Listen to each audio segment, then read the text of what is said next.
let's think about the market for plastic bags. Plastic bags.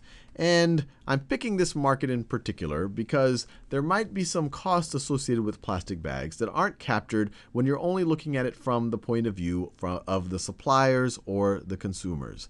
So right over here, you have a demand curve, and that's really the demand coming from the supermarkets. So this is the demand curve. You could also view it as marginal benefit. So that very first bag that gets produced, a supermarket gets a lot of marginal benefit. They'd really want to get that bag because then they could give it to the people who shop at the supermarket and they can carry their bags home. But then each incremental bag after that, the marginal benefit gets lower and lower and lower.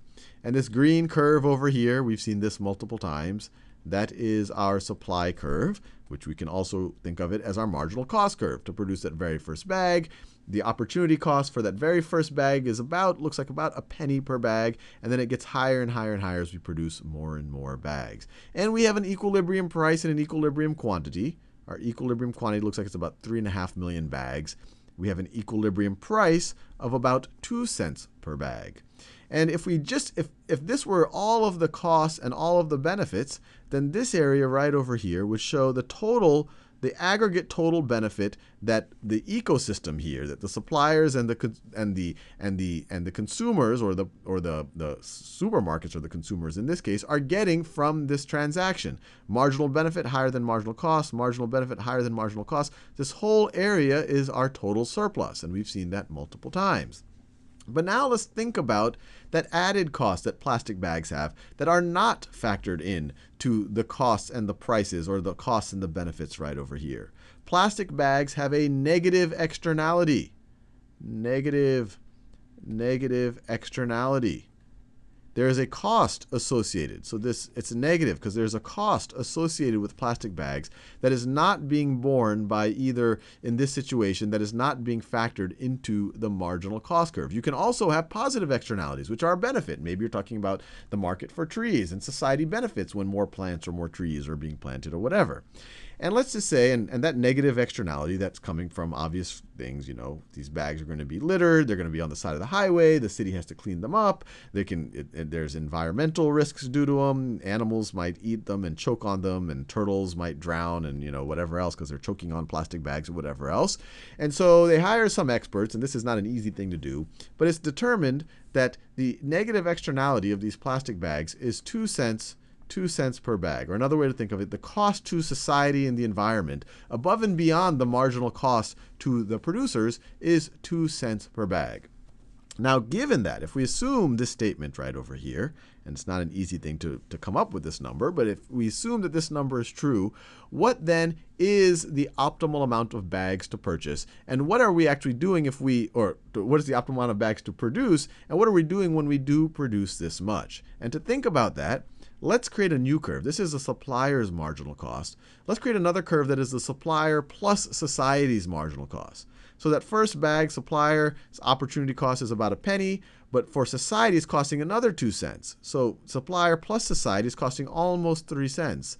And so we can plot out another curve. Which we can view as the supplier